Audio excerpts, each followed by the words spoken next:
Good afternoon. It's the Daily Live here on Toffee TV. Football back this week. 2 days. Merseyside derby. And then Arsenal, of course, on Saturday. Half 12 kickoff. I hate half 12 kickoff. God, I hate them. Gotta get out of bed early. And now after your Mother's Day weekend as well. You're making out like me Mother's Day weekend there to like go to Mars. You cried about it. I didn't cry about it. Cried about it. Didn't cry about it. Just had to go to Wales and it was early and the clocks went forward. And was you happy about it? I was happy to see me mum. But was you happy about the clock going back and you having to get up early? Well, it is what it is. You make sacrifices for your mum. That's the way it is. You make sacrifices. And the meal was very nice that we went to have. But she doesn't live in Wales, by the way. She was just in Wales. Enjoys Wales. She went to Wales for the weekend, so we went to her rather than...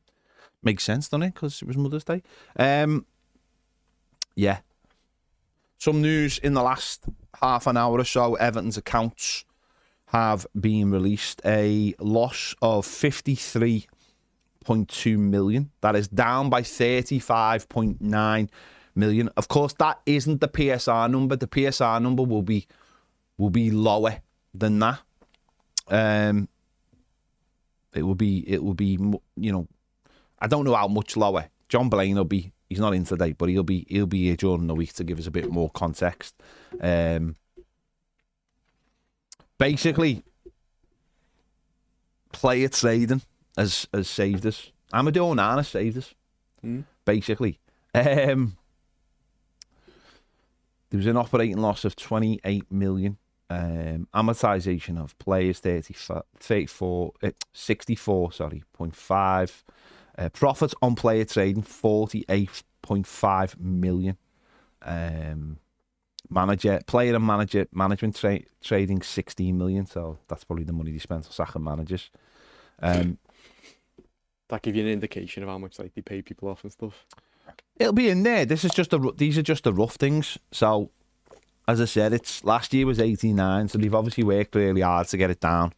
And that will be the PSR number, but player trading. And of course, listen, this is why, you know, the Friedkins are in now to try and sort this stuff out. All the changes that, you know, are happening. We've heard maybe possibility of more over the weekend. Possibly James Vaughan. Looks like he's leaving.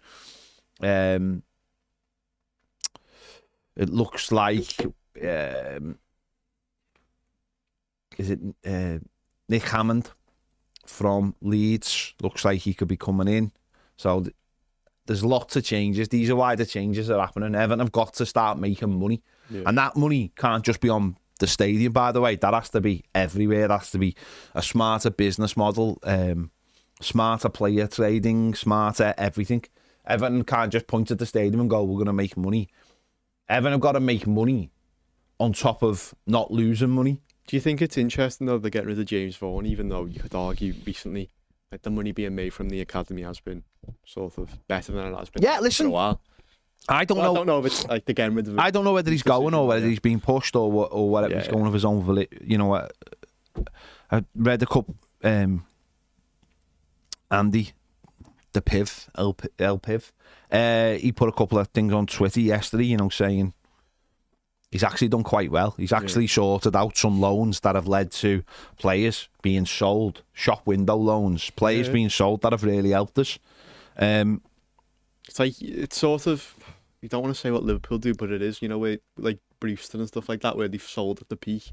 You look at Everton with like the likes of like Sims and Cannon, maybe you could turn it around, but stuff like that, they've sold them at the right time and got like the maximum. Yeah, and I think probably got what we needed for Sims as well. Maybe some of the other ones we didn't.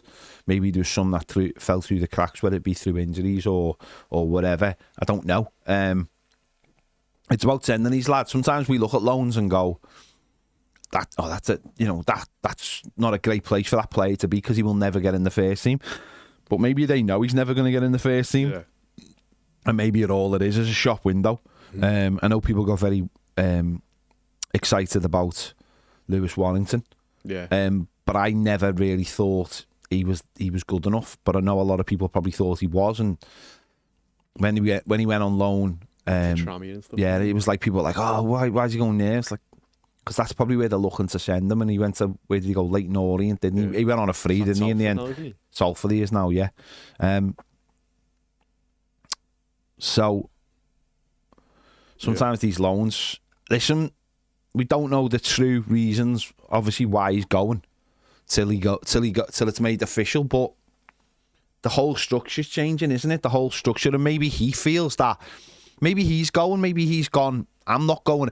This is a lad who came from Tranmere to almost the big picture was that he would go up the ladder as far as he could, and maybe he looks at it and goes, well, if there's no director of football at Everton, then where does this take me? Who knows? Who knows? And also, you sort of want, I don't know, the people who are in charge of the academy sort of aligned with the owner and the manager, and if it's not, there's not that alignment there, then what's the point in keeping him? Yeah. Really? Yeah, that's it. But I don't think he's done a. I don't think he's done a bad job at all. But let's just hope that this is the last year that we're looking at losses like this. I'm sure next year there might be readjustments. The way the year falls, it falls obviously. These are 2024's accounts, so obviously 2025. Who knows? Half of the years at Goodison, half of the years at the new ground. Yeah. Who knows? There might be if we get a big sponsor, whether it be stadium or kit or both, that might bump it up. We'll see. The wage bill might come down substantially for next year as well. I mean, the whole point of it is just not to make huge losses. Most football clubs make And I was going to say, does this mean all the other clubs' accounts come out today as well, or is it just No, it's just Everton's. They have to be out this week, don't they? I think they have to be signed. It'd be interesting to see, the likes of, I don't know, Manchester United, what are they? Oh, theirs will be huge. Theirs will be absolutely huge. And also like Forest and stuff like that. Yeah. Teams who have been in trouble like us. We've worked hard. Or the football club has worked hard to get the finances where they are. You can look at this and go, 53 million's a massive loss, but then you look at the year before and it's nearly 90 million. Yeah. And the year before that, I think it was 100 and maybe 100 and something. So Everton have worked hard. They've recognised that there's a massive problem, and we've seen that because it's on the pitch. What the other thing we can say as well is we can look at where the money is and go look at our team, look at the players we have to sell, look at the investment we haven't made. We know where that money, not the loss, but we know why. So we haven't got all these brilliant players. So they've brought it down. And we need to now start making some money off the pitch. We need to start having the stadium make more money. That doesn't mean £6 pies, by the way. No. That does not mean £6 pies. But we have to start making money. We need better sponsors. We need to sell more gear in the shops. We need to have more sponsors. We need obviously corporate and all these kind of things. There's loads of stuff for the weekend where they're saying that like the name for the stadium's been sold to Qatar and stuff. Yeah, I mean, I've heard Qatari Airways, I've heard Bank of America, I've heard, you hear then Toyota. Sound like good names though to be linked with. Yeah. Better than like Bet365. No, but if you're gonna start, all right, if you're gonna start a rumour, you make it a good one, don't you? Yeah, at least if you're gonna start, you don't make it like, I don't know, the B&M. Yeah. The Aldi Arena. You make sure it's a good rumour, but there's an opportunity there, and that would be in the books, would look fantastic. But not many clubs make a profit, and clubs who make a profit sell players. Mm-hmm. Your Brightons of the world, they bring players in. The player turnover is every 3 years they'll sell one for like 100 million. Not sure how far that goes. I don't know. When you look at them at the moment, I'm not sure. I like Brighton, but I'm not sure there's anyone in there who you could sell for on Matoma maybe. But even him, no, he's 27 now. No, I think that bubble is starting to burst as well, because everyone's starting to find the gems early now. Well, look at Chelsea, bought those two lads from Portugal, didn't he? instead of waiting for someone else to buy Two them. from Brazil right now as well. They're doing Yeah. really well. It's like, They're going in early for them, aren't they? So that they don't have to get stung with that, because why not take the risk at a lower down price, or even a third of the price of what a Brighton are bringing them in for? Not that well, Brighton. yeah, because realistically, they signed both them lads from Portugal. Only one of them works out. They're still up if they put both them from Brighton. Yeah, and they'd still sell them. Yeah. So that market is only, it only lasts for so long, and you have to reinvest, and that's obviously what Brighton did this summer. But Everton have just got to start earning some money, and it can't be from one player as well. Like, you can't just go, we bought Onana and then we sold them, and we sold this other young lad, we sold that other young lad. Again, what you're doing is it's diminishing returns, isn't it? Because Everton, you look at us now and go, well, just sell Branthwaite and you'll be all right. And it's like, well, you're trying to build a team. You've got to have, like... You look at Everton's team right now, and all the players who are running out of contract, ideally, Everton would have sold them. Like a Michael Keane, stuff like that. Yeah. Even, like, I don't know, Calvert-Lewin.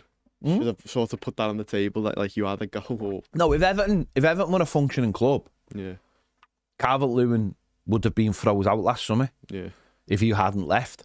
And so would other players going into their last contract. Even like a Holgate. Like, this is what makes me laugh about certain other clubs not so far away, is all the anger towards the player when the football club have allowed the player to go into the last year of his contract. Also, let's not forget, the certain player who I will not name, and the certain club that I will not name, the certain club tried to buy him in January and they said no.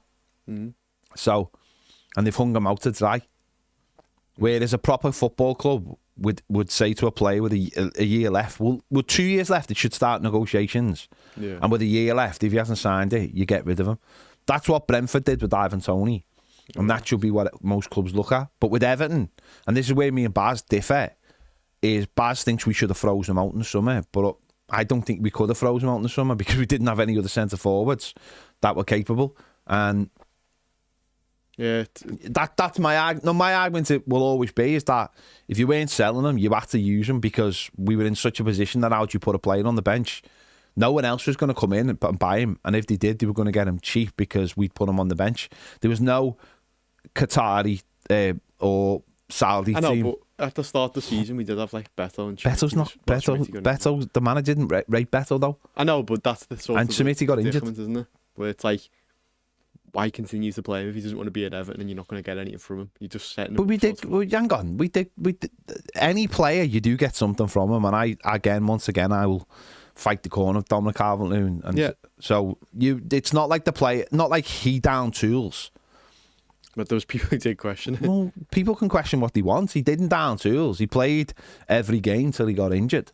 But that's up to the club to be in a better position. But yeah, it's ultimately that goes down to Everton's sort of lack of planning, doesn't it? Yeah. Sort of the situation that we've been in is that we couldn't just freeze them out. Like the way Liverpool right now, if they wanted to freeze Alexander-Arnold out, they could. Well, they've got three players. They've got three players, and they're three best players, and they're all playing. They haven't been froze out. They haven't. No, I know, yeah, but they haven't agreed contracts. Yeah. They're their three best players. They're the three. Well, certainly two of them will be pivotal for why they win the league. They weren't frozen out. The club have failed in terms to sign the contracts because the players don't want. The players aren't happy with the contracts they've obviously been offered because they both believe they deserve more. Yeah.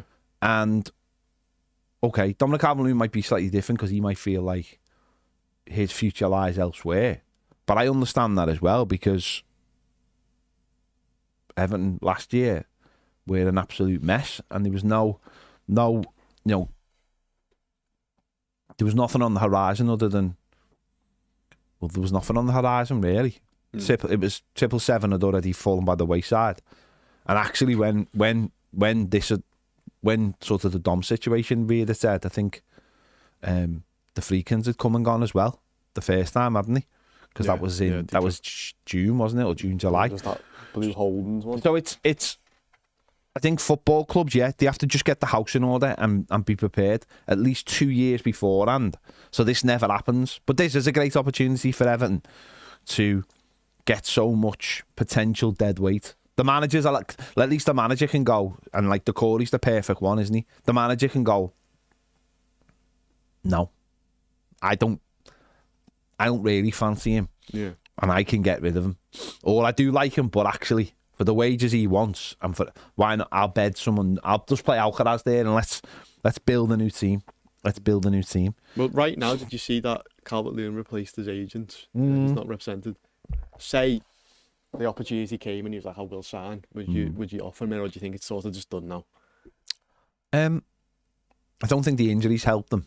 Yeah. I think he had a little amount of time to impress the manager. But you could see the manager maybe saying around, going, "I'll offer you a 3-year deal." I don't think it'd be more than that. I think it'd be a 3-year deal. But people have got to be careful, though, what they wish for. Get a lot of people going, just let him go. But you're also forgetting you are letting someone walk out the door for nothing that has a value. Yeah. And you have to try and... A contract is to protect the value at the end of the day, isn't it? That's all it is. It doesn't... Signing a contract does not create loyalty. What it creates is an opportunity for the person who's signing the contract to earn more money. But he earns more money based on you having control. Mm-hmm. So it's like if Jared Brantwaite could come out now and go, "I'm signing a new deal, 6 years." It could have something in it that says if a Champions League club comes in for him for 60 million, he can go. And that's the point, isn't it? It's like there's something for you and there's something for us. It's whether you want to give them. How much do you want to give them? Also, he'd double his wages probably. Yeah. Jared Brantwaite, if he signed a contract this summer, would probably be Everton's highest paid player. But in that as well would be if a Champions League team comes in for him. See, that's where you've got to be. That's where people think signing a contract is loyalty. It's not always loyalty. Yeah. Everton could sign a player. Everton could sign Dominic Calvert-Lewin on a new contract tomorrow and sell him in the summer. Because they could. That's what Cunha's done, hasn't he, at Wolves? Well, isn't that what we did with Mopai last summer? We basically signed him on another year so that we could get money. We've done it with other players actually, where we've given them, it happens. Loyalty works both ways. You forget that as well. Loyalty works both ways. I was thinking about this the other day. It's not as bad with Dom's saying you're not getting it, but I was thinking of the Trent stuff, Trent Alexander stuff, and I was thinking, who have Liverpool signed on a free transfer? That is, I mean, I don't know, but I'm sure they have. Sometimes you got to think about it. Like Dom's not getting Thiago.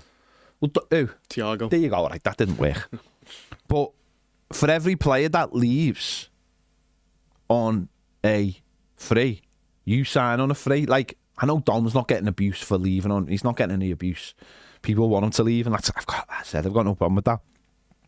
But for every player who does leave on a free, and you go, "Oh, you pick up a James Tarkowski." Yeah. And that's the way you got to remember it. Liverpool for them, as I said, I don't know whether they've ever got it. I'm sure they've got a free that has worked out amazingly for them. Matip, was he free? Yeah, I think he was. Yeah. So it swings and roundabouts, isn't it? Yeah. Swings and roundabouts in football. But I think sort of the issue is sort of with the Calvert-Lewin stuff is that, the way it's quite similar to sort of Alexander-Arnold, really, isn't it? Where Everton have offered him a lot of money, where he would be Everton's highest paid player by probably a bit now, and he's like, "I just don't want to be here." That's fine. And I think that's sort of the anger. I don't know where people get the anger from. I don't know where they have enough time in their lives to have anger, to have anger about stuff like that when you've had a player you bought for 1.5 million, and if someone wasn't signing a contract because you weren't offering them enough money, yeah, I sort of get that. But when a player goes, "No, I've made my mind up. I want to leave here, and I want to move," and he almost moved last summer, and he didn't move because the terms he wanted, or where Newcastle were unacceptable. Now, who knows? You know what I mean? It's football. It's like we don't know the ins and outs. He sacked his agents because maybe his agents have absolutely done him over. That's why it seems a bit weird, doesn't it? Yeah. That's such like a pivotal moment for him right now, and he's sacked his Maybe he agency. hasn't got a club. Maybe there's no club lined up. This is the other side of it. Footballers, he's 28 now. Yeah, Maybe there's no one lined up for him in the summer, and he's gone. that's your job. Yeah. Mm. So,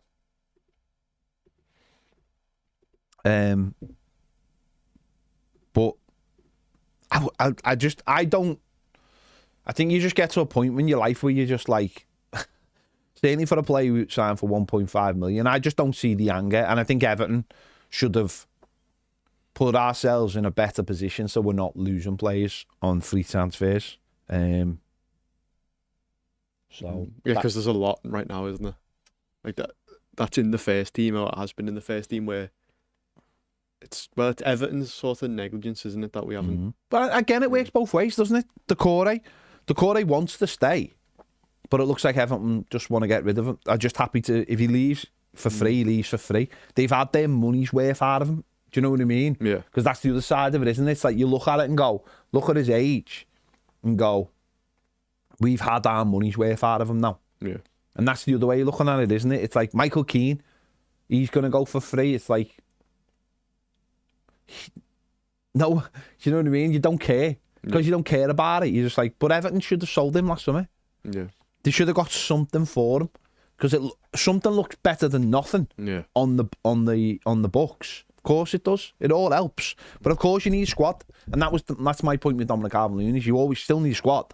Still need a squad of players. You still need a squad of, like, Kevin Felwell actually said he's selling Dom in January wouldn't have made sense because his value to the team is worth more than they would have got for him. But at the same time, it's like, but then you lose him by injury. And that's football, isn't it? Yeah. They're the risks you take. They are the risks you take in football. So, yeah. But Everton have to just have a better strategy going forward. Yeah. To play every club, a player gets to within 2 years, the negotiation should already be open, and no one should ever get into the last year of contract. If a player gets to the last summer, you've got to sell him. Got to sell him. Sort of like the City way, isn't it? Yeah, you got to sell him. Do you ever see City's best players ever going? And if they do, it's always they've got a few years left and they maximise like any like you look at Sane, you look at I don't know, Alvarez. Well, the only one who went on a free was Gundogan. And then they got him back. And they got him back. He's still not he's not quite the same player, but he's the only one, isn't it? And that was almost like a loyalty thing in many ways. Yeah, that they got him back. You mean? No, that he went for free because he was like, I've done everything I need to do and I'm moving on, but it just never worked out. So, yeah, there'll be John Blaine will break this down better. With some kind of idea of what's going on. But what you can say is they have improved, but they've worked hard to improve the and we can see it on the pitch because they've got rid of all our players essentially, and hopefully now we're back to, it's like a clean slate. We're back, yeah, we're sort of back down to where we need to be. We'll see what happens. Yeah. Carl, Spurs want Michalenko. Nah, I can't see that. That's an actual link. They've got Dogie and stuff, haven't they? I can't see and that. they've been playing Jed Spence there and he's done well. Yeah, can't see that. We'll find out obviously tomorrow where Michalenko is, but I can't see him making this game or Saturday's game. But we did see, was it Friday now? We did see pictures, didn't we, of Njai and Dwight McNeil back training. So that's a real positive, isn't it? I mean, it doesn't mean he had like tape and that on his leg, didn't he? No, it doesn't mean he'll be back. They'll be back available this week, but they're back in training, which you don't need weeks and weeks of training. But what we have seen with Moyes is he is prepared to sort of put players on the bench. It doesn't mean he's going to use them. We've got 2 games this week, haven't we? So if they're on the bench, the bench suddenly looks a lot better. We'll only have one goalie for a start. Yeah. Well, it looked way better against West Ham, just having the likes of Brozier and Schmidt. So adding them players on top of it, it's well better. It's just a bit more competition because I think we saw, didn't we, with Harrison and Lynch, and we got a bit just, I don't know, boring.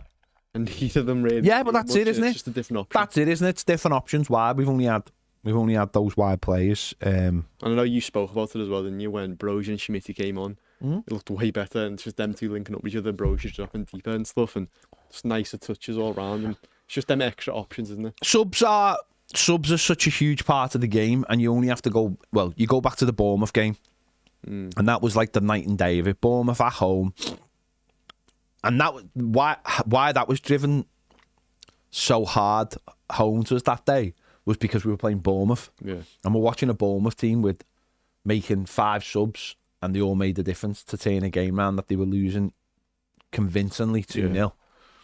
To win 3-2. Like we were battering them at 2-0, weren't we? To win. Missed an open goal. Yeah, I think that was at 1-0. So you need subs, and you need good subs as well, not just. The game has moved on so much. Funny enough, I was watching the big match revisited the other night. So Saturday mornings they get played. I watched them. Yeah. And it was Everton versus Telford in the FA Cup.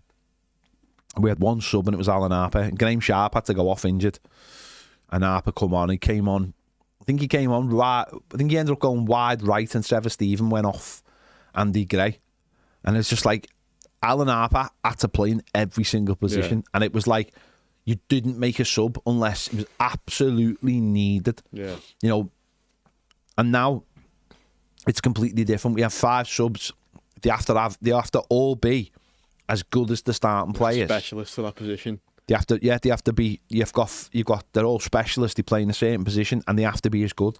So when they come on the pitch, you don't lose anything. Yeah, and that's the way football is now. It's for so many years, we were even looking at going. It's a squad game, and you bring players in, but now you've got to have those players, and to have Brozier, Schmidt, McNeil, and Njai available suddenly gives us a raft of choices, for that centre forward and those wide positions. But you see it as well, don't you, right now, that like the likes of like Beto and stuff, they just get knackered by the 70th minute, and it's because they work hard. But now at least you have someone who can replace them, rather than I don't know what Dice used to do, put Keane up top and stuff. I think people forget one of the main things about the Premier League is how physical it is. And I think what makes you such a good player in the Premier League is not only your ability, but also how fit you are and how you can adapt. And not every single player can get up to those levels. And we've seen it with Brozier. When people go, he's injury prone, what it is, and this has happened with a lot of players, to get them to that level, to be that, like our bodies, you have to, everything has to be absolutely looked after and looked into for a professional footballer. What you put in is what you get out. So a footballer can't just eat anything. He has to eat certain foods, certain times. It's all fuel. It's all energy. And some players, some people just can't take it, and they don't get, when we're talking about like players getting injured, it's not like they're playing 5-a-side and they get they stub their toe or something. It's getting to that level. Can you physically get to that level and stay at that level without your body breaking down? And that's what most injuries are, soft tissue injuries, is because your body can't deal with what you're asking it to do. Because we're asking players to be fitter and fitter and fitter, and we're asking them to do it actually longer. Again, we've gone back to the contract situation. We talked about the 2 players at Liverpool, Van Dijk and Salah. One of the main reasons is they're not getting offered the money they want. And, Everton certainly for Decore will not going to offer him. And this is why I said about Adesanya Gay maybe not earning the money he's earning now. Is because as you get older, your body just simply can't keep up, can't maintain those levels. Our bodies are continually breaking down as we get older. That's literally the whole point of getting older. I do it myself. You try and push yourself, or anyone who's older and they're playing footy with kids who are younger, and it's like, that when you were that age you were better than them, but your body just can't keep up with them. And it's horrible. It's one of the most frustrating things. But some players are just not built the same way, and like Brozier has to get to that level, but maybe his body just can't get him to that level, and that's a huge part of being a footballer. And you look at like the reason why Ronaldo has the longevity is because when he was a kid, he said this himself, when he was like 14, 15, 16, he was in the gym when he shouldn't have been. He was told not to be, but he'd go to the gym at night and start. And you see, like, have you seen like these kids in America when they're like 15 and 16? Yeah. These American footballers. And we've had people, we've had like American viewers go to us. How come our like lads who are like 18 and 19 look dead scrawny? And yet because they're used to seeing like these 15 and 16-year-old kids in America be built like brick shit houses and in the gym and obviously on the roids and all that, but they're used to seeing different physique. Ronaldo like trained his body when he was younger and pushed himself really hard to have that physique, and he's never, has he ever, can you remember him ever really having a bad injury? Because he's just pushed himself harder and harder and harder, and now he's in his, is he 40 now? Yeah. So he's 40. There was that one, wasn't it, that he had where it apparently had to change like the way he played because he wanted to stay at that level, and that's why he doesn't like dribble as much and stuff anymore. And you look at someone like Wayne Rooney, who is younger than him, but clearly, I mean, you look at him when he was at Everton last year at Everton, and you look at him like now, and that was only 8 years ago. Yeah, and his big, like, Ronaldo's still playing, but he's a lad who's clearly had to work very, very hard just because of his natural physique, height and everything, to keep every day training, keep the weight off. And he did it for the most part while he played, but he's not a, you can see he's never like a slave to it. Yeah. Whereas Ronaldo loves it. It's part of him. It's part of his image. So players have to work so hard to stay at that fitness, and that's why they do get injured. And so to play every game, or try and play every game, and this is why players. I think this might have been my original point. This is why players are struggling after an hour, because some of them just aren't built for that, or haven't played enough games. But you see it, don't you? Like the FA Cup and stuff. When you play a lower league team, they'll do all right for like the first half, and then you see the drop off, and then that's when they always lose it. That's it. Yeah, that's when they lose it, because it's the thing about being fit. The thing about being fit is, it's mental as well. You start making bad decisions when you're tired. You mentally get sapped. It's not like, that's half the problem. Your internet spinning? No, that's fine. Okay, sorry. I was just double checking, making sure everyone's still watching us. You make bad decisions when you're not fit. Yeah. When your fitness runs out, you start your brain's the first thing that goes first. You start making silly decisions. You'll make that back pass, or you've been marking someone all game. You've been doing brilliantly. You just turn off. But you just turn off. You switch off. You switch off for a second. Then you switch off for a second. Against Premier League footballers, you're done for. So it is that side of it as well, of course. So to have these players fit will be massive, and then. Michalenko, obviously, we say this all the time. The problem with Michalenko is that he's the only real left back we've got. I know, but this game on Wednesday is his perfect game as well. No, I know. The heartbreaking bit is that, like, maybe if it was against West Ham or someone, you'd be all right with it, Young coming in. But when it's up against Salah, I know Salah got a goal and assist, but it was out of nowhere, and he didn't really do anything that whole game. And if he gets a goal and assist out of doing nothing, then what's he going to do if he's got, and stuff like Arsenal coming up with Saka back and that, it's just, it's a shame. But you know what was a positive over the international break? Remember when we were talking about sort of what front three would you pick and how would you fit players in? Yeah. The debate was always who would play on the left, because you have Ndai, you have Brozier who can play there and stuff like that.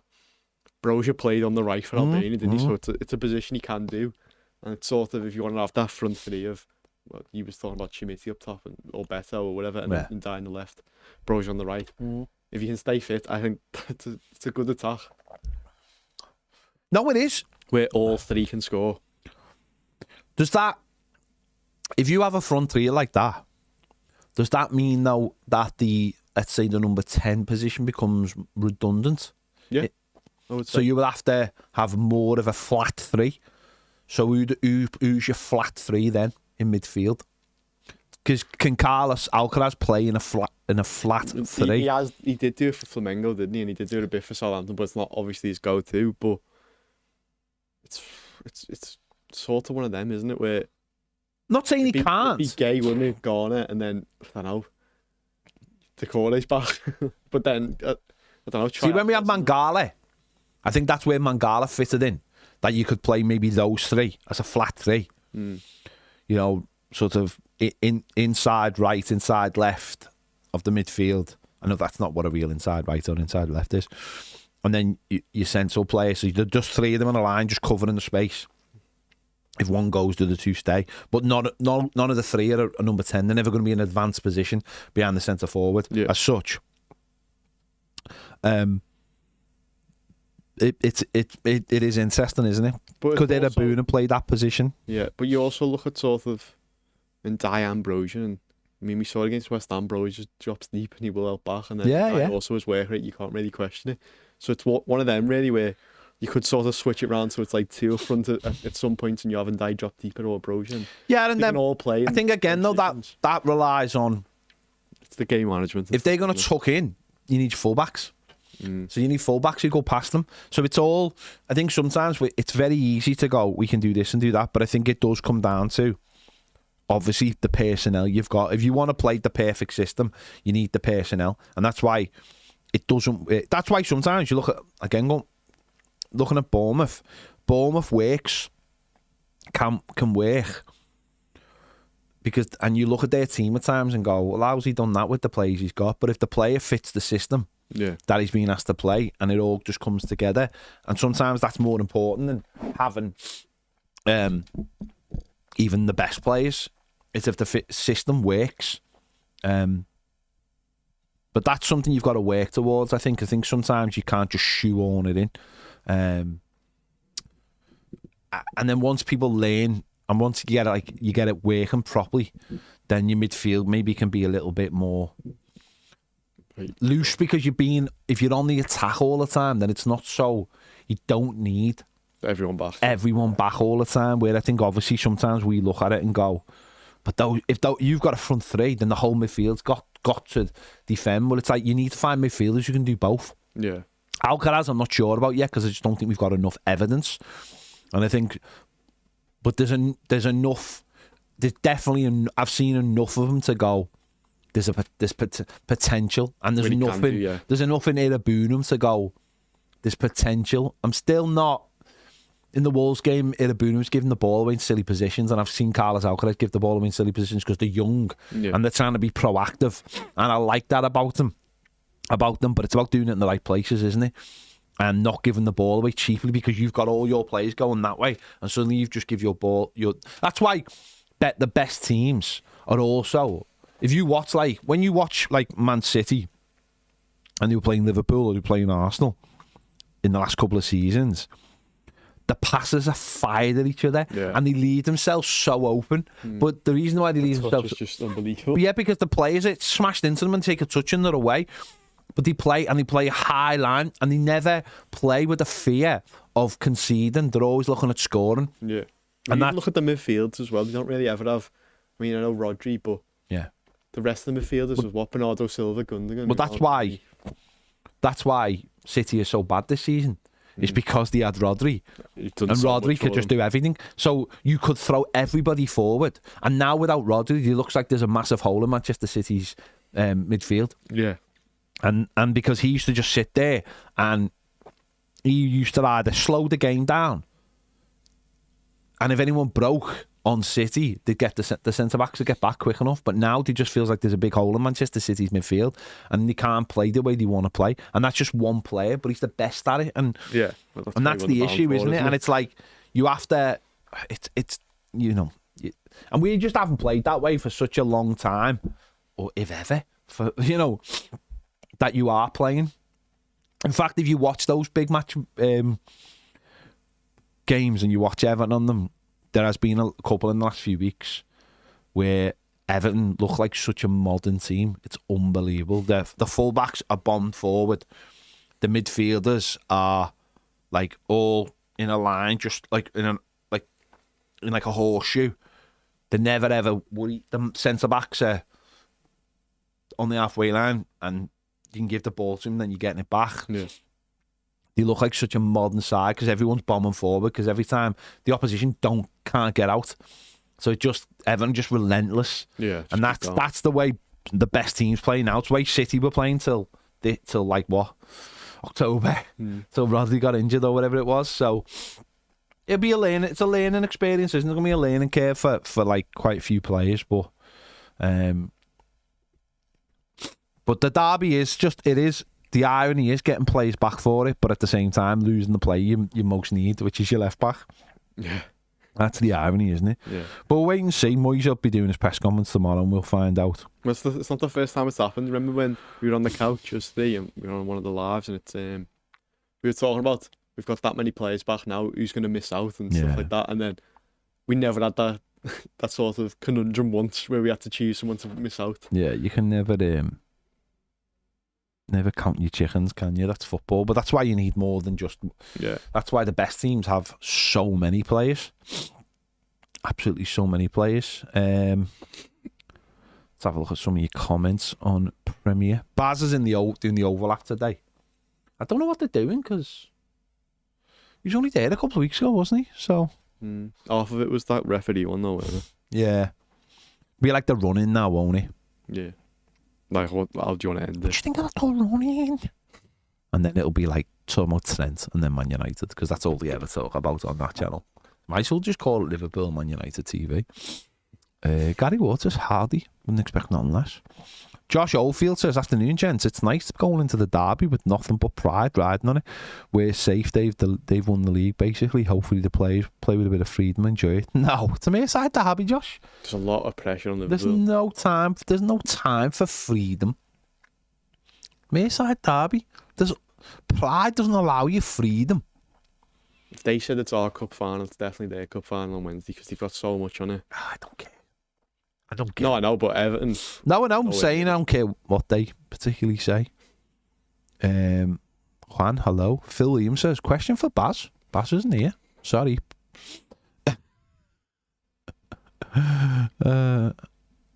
Leave that one for when Baz comes back. James Graham, hi. Ian the Blue says, afternoon, I hope you had a nice break. We only have Friday off. That was James's fault because he booked it off. When James books holidays in this place. When James books it off, we just go, we might as well have it off then. And it basically costs James a day off and it's boss. To be fair, I had Wednesday and Monday last week and you were here. Yeah, we were, yeah. Question for you says, would you change the starting lineup on Wednesday? We have fit players back. Hope he doesn't play Decore and Alcaraz on the same side again, as it clearly didn't work against West Ham. No, it didn't work, and I think he will make maybe subtle, definitely technical change. Like, I could see him playing Decore, but deeper. Yeah, I think Decore is just good in these type of games, isn't he? I think he might play one of Dwight McNeil or Ndiaye if they're fit. If they're fit. Starting? If they're fit. I don't know. Why? Why don't you know? Because he's been out for so long, but especially Dwight McNeil.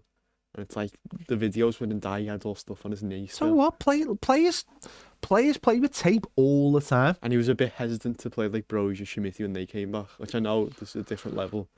Yeah, but what you got to remember is if we haven't got a left back, Dwight McNeil's in there. then we might need that protection ahead of them, and that's where it depends. If they're not fit, they're not fit. But for me, I can't see him playing Alcaraz and Decore because that would just leave us wide open, and then we got a left back who's 707. I think he might make a couple of changes if players are fit. Not if they're half fit, but if players are fit, he might make changes. Would you make that change? Or do we have to wait till you start an 11 show? Am I spoiling you? No, I don't know till I don't know till I know. But say if Ndiaye 75%, 80% ready to go, would you say put him in? Yeah. 100%. I think he's a player that he's a player that can change a game for you and can actually allow you to not have a number 10. Means you can have a flat 3 midfield and not have a number 10. Now, who he decides that flat 3 midfield is up to him. But I think someone like Njai can stretch a game for you and means you don't need a number 10. So we'll wait and see. It's going to be very interesting. But I think he will change it from the last game because it never worked. No, it didn't. Derek says afternoon all totally relaxed about the derby, but the derby at our place, I posted that we mustn't been a bad day at the office for them because they weren't that impressive. Not like the RS of old flying at you from all angles, but expected nothing, so we're pleasantly surprised if we get something. I think listening to them, I often listen to Radio Merseyside on the way home. We leave here just after 6. I'll listen to them, and there's a red and a blue, so you listen to something about Everton, something about Liverpool, and Liverpool fans just seem to are just saying they're just tired.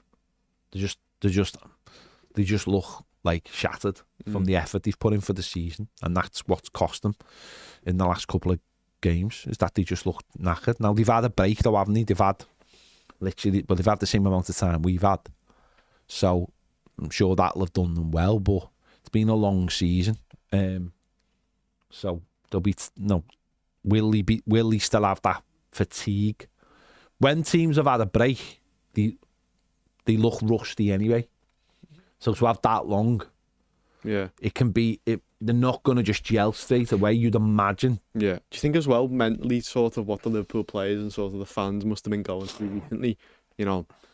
Losing the Carabao Cup final, getting knocked out of the Champions League, and sort of the way they did, all the stuff around Trent's future, all the stuff about Salah and Van Dijk's. It's like there's a lot of conversation on Liverpool right now and a lot of eyes on them. And also throughout the season, when I've been watching Liverpool, it's not like they've shocked me with how good they are ever. No, they're just consistent. I mean, you're speaking to Liverpool fans, like family and friends and stuff. They all say under Klopp they were way scary. It's just under Slot they're more organised and they're more consistent, and that's what's won them games. I mean, when they played Bournemouth and beat them, I don't know how they won that. Yeah. Even the PSG, the first PSG one. Without being disrespectful, I think they're the best team in the league this season in what is a league that has Nottingham Forest in the top 4. Yeah, it's been a poor season for everyone, really. They're the best team in it, and they win the league. They'll have won the league because they're the best team in it.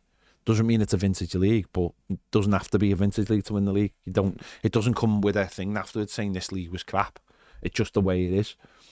They have been the most consistent side. They've got a match winner in Salah, and it's all played its part, but it's not a great side.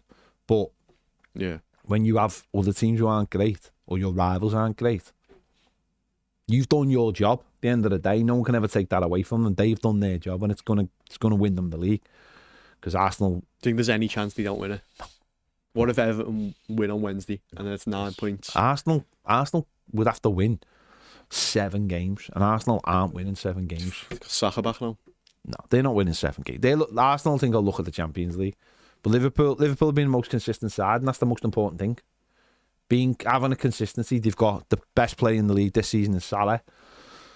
They've got 2 really good goalkeepers. The back 4 is good. They're the most consistent side, and they'll win the league, and that's all that matters for them. Does it mean that they can blow us out the water? No. But like you said before, Salah didn't have a great game against us, scores and gets an assist. Yeah. And that's the way it is, isn't it? Yeah. That is the way it is in football. When you're a good side and you've got that level of consistency. They went up against a better team in Paris Saint-Germain. They were beaten. But the thing is, though, it's how jammy they are. The first leg, they absolutely battered and won. Sign of a team, though, with confidence and they're flowing and everything. That can happen, isn't it?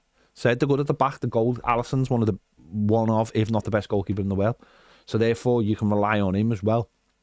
But did you watch the Carabao Cup final? No. I didn't watch it. No, that would have been like watching puppies torture. getting murdered. No, but they looked really poor. Really I know, poor.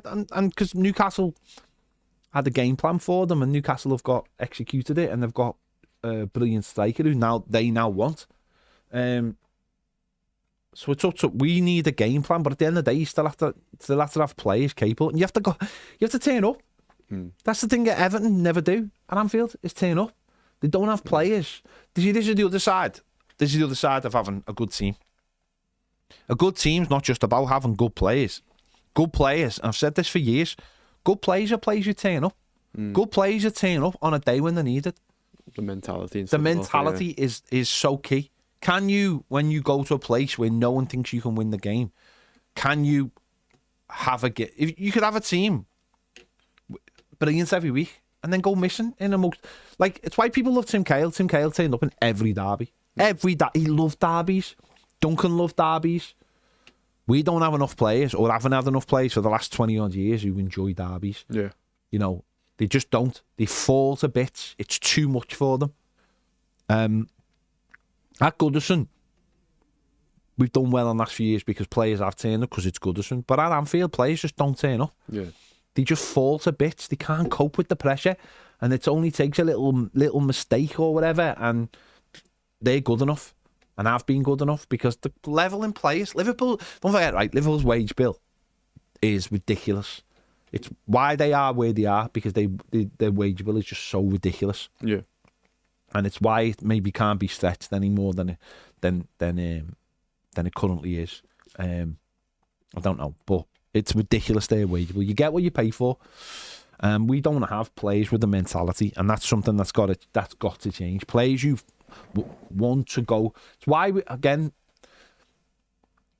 when Moyes was here the first time, we struggled at the top four as it was, because our players had a certain mentality, but when it maybe needed to be a bit more against those teams, it just wasn't there for enough of them. It's hard to find those players, because those players, when you have a player who can do it against bigger clubs, the bigger clubs go, well, we want them. Yeah. That's the problem, isn't it? That's part of your makeup. It's why I when people used to go like, or still go, oh, you have a go at your own players. If players can't take bit of stick off your own fans, then how are they ever going to take stick off opposition fans, where it's going to be 10 times worse? Yeah. Ever.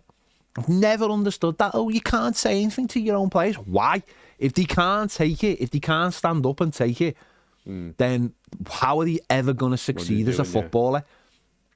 You know, when you see these players crumble in front of your eyes over a little bit of stick or run away.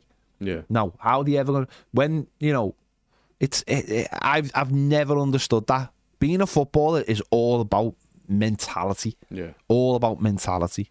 Do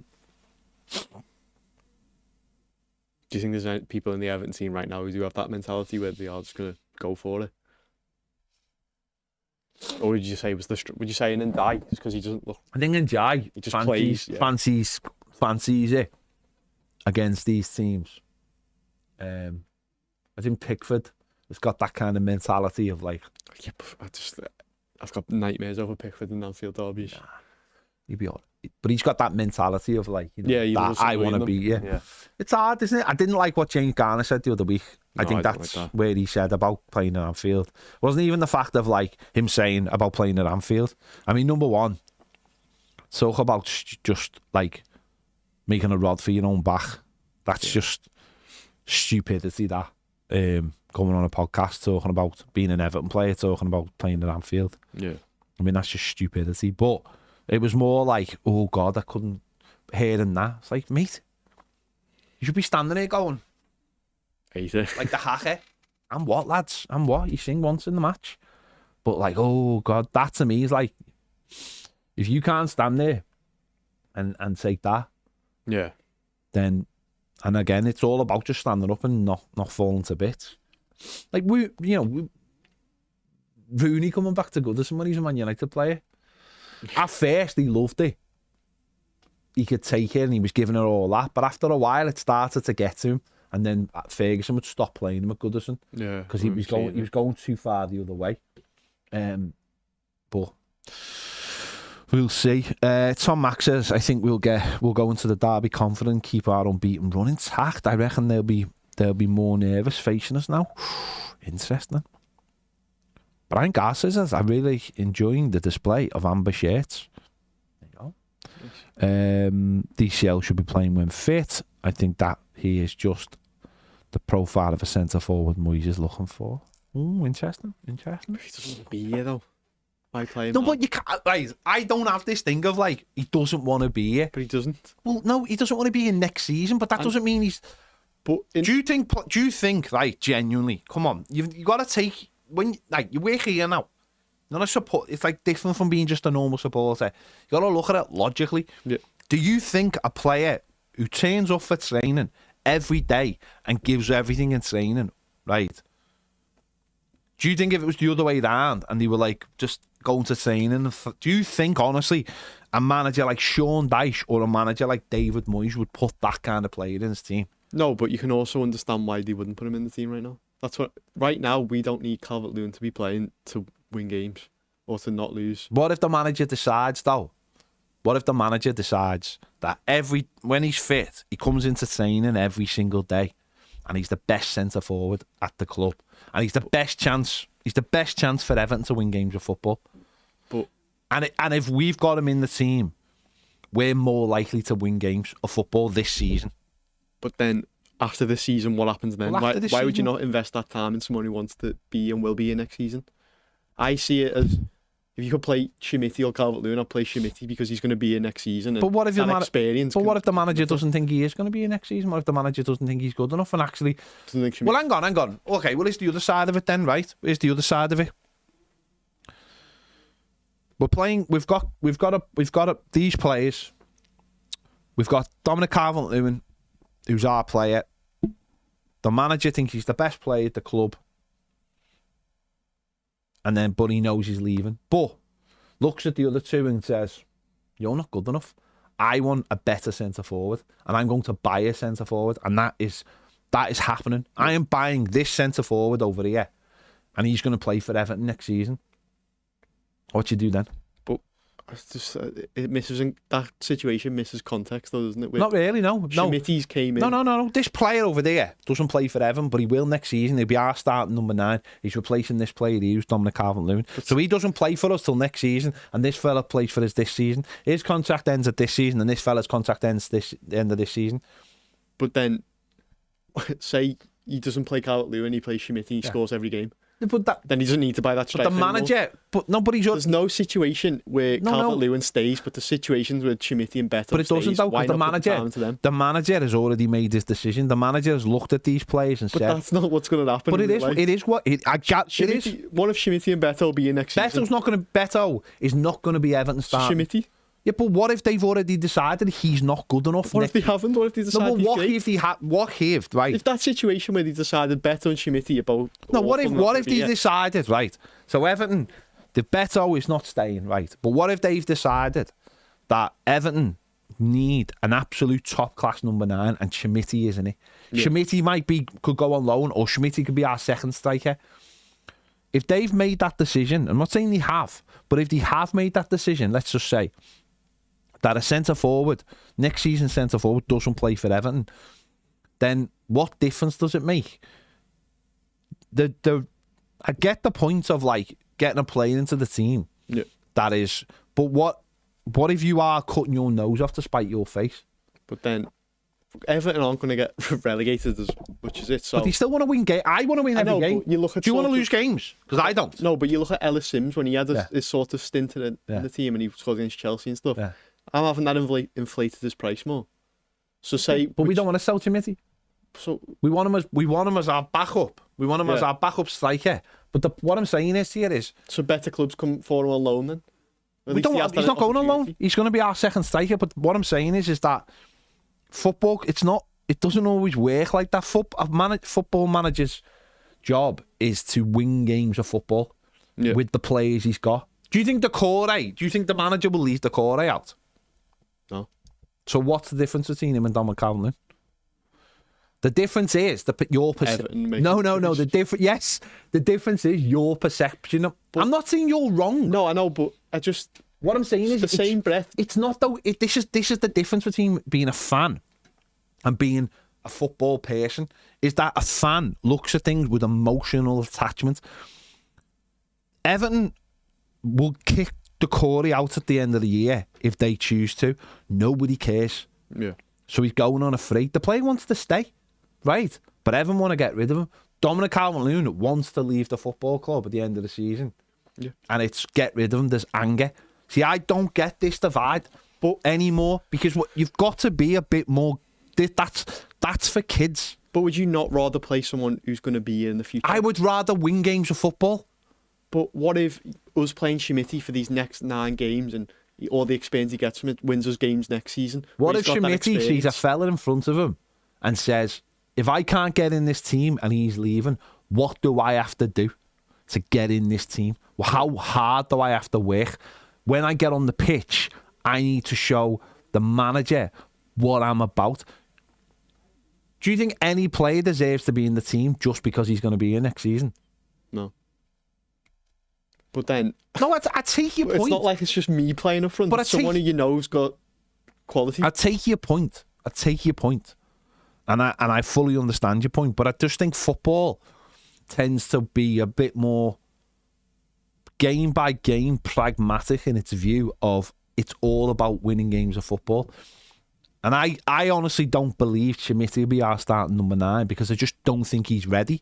I really like the look of him, but I'm not sure. I think they'll look to bring another striker in.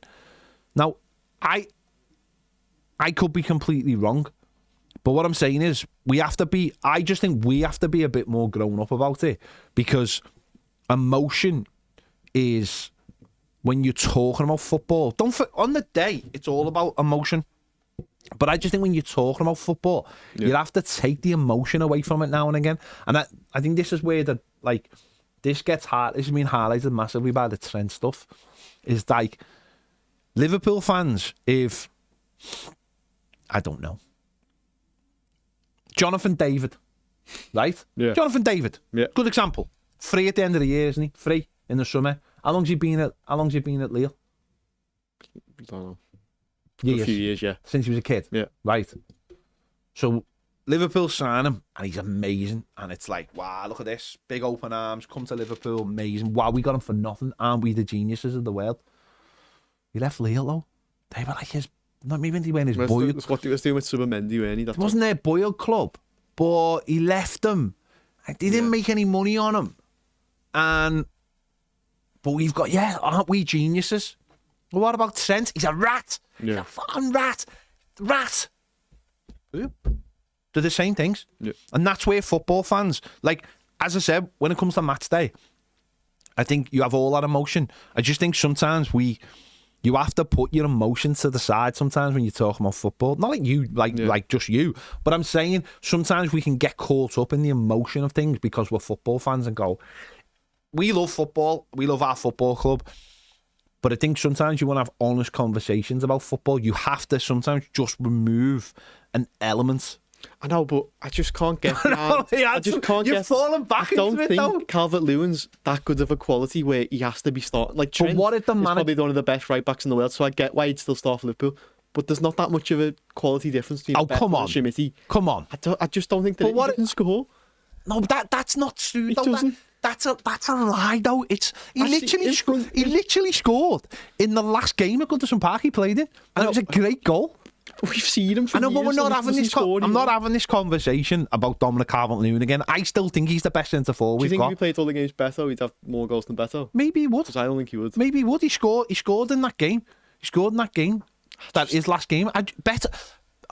Not going to get into the Beto thing. I don't think he's a very good footballer, but he's hit a brilliant purple patch, and I hope it continues. But I just don't think he's a very good footballer.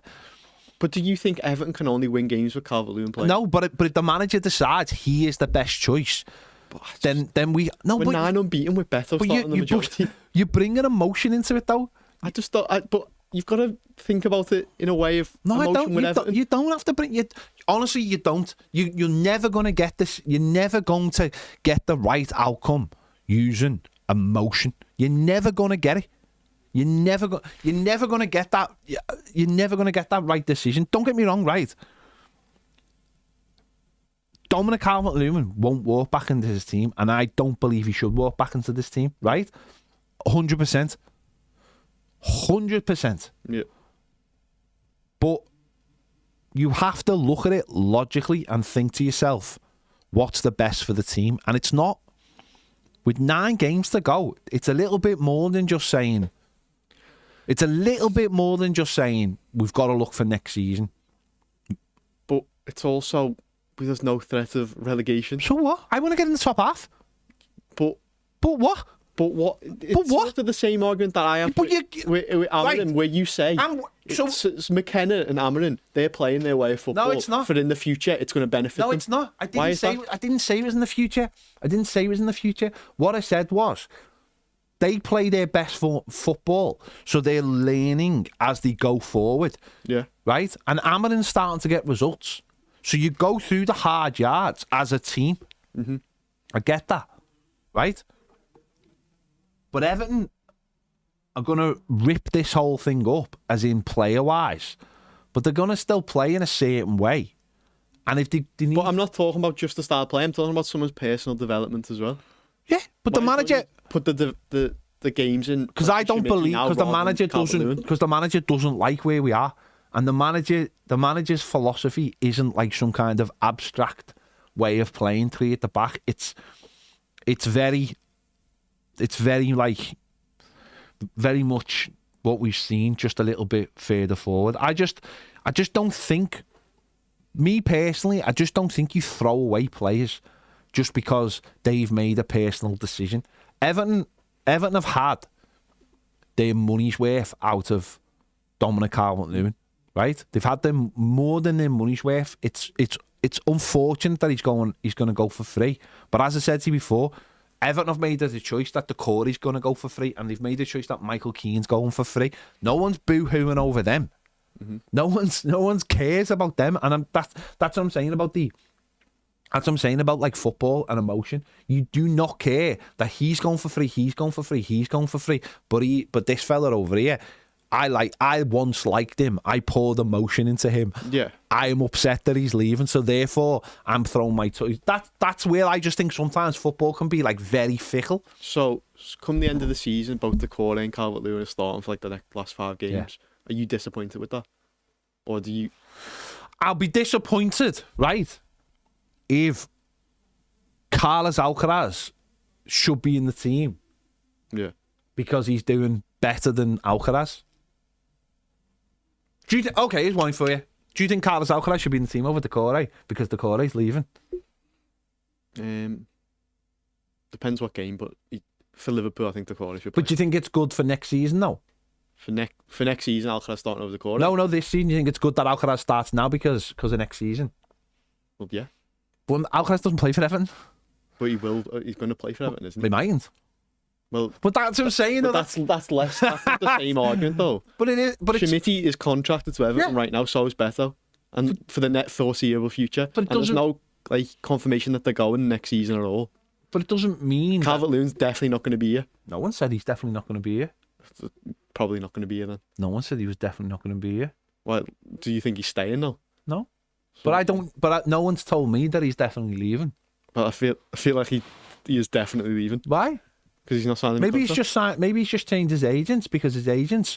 Well, maybe weren't getting him the best deal with Everton, and now he's going to get a deal. That's what I'm saying.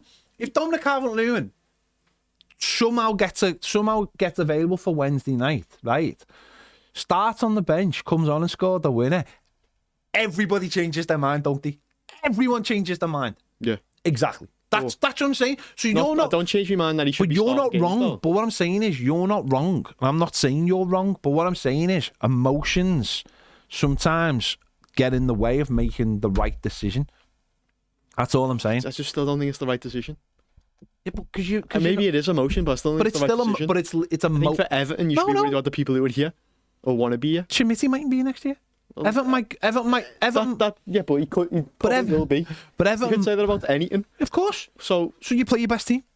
No. And whatever the manager believes the best team. There's more of a certainty in ex players being here rather than Calvert-Lewin. Maybe not. That's you can't. For me, you play. If Michael Keane comes on, plays dead well, scores a screamer, does he start over Branthwaite? No. So there we go. That's the same with Calvert-Lewin and Beto or Schmidt. It's not though, is it? Why not? Because Dominic Calvert-Lewin. Why would you not carry on playing Michael Keane? Because Michael Keane doesn't play.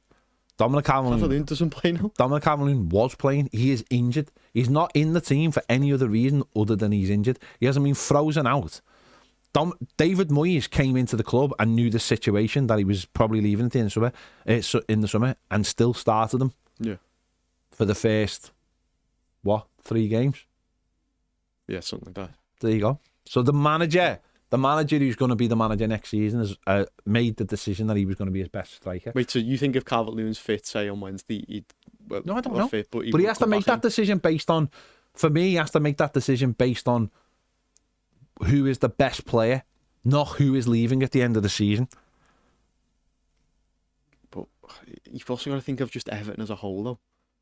Why don't? But hang on, so say if Beto plays the next 5 and he scores 5 again, yeah, he might not. But say if he does, yeah, his market value goes up again. Sound? Everton to make him, but more he's money. not Schmitty. Same with Schmitty. No. You said you should play Schmitty. I would play either of them. Yeah. You said no.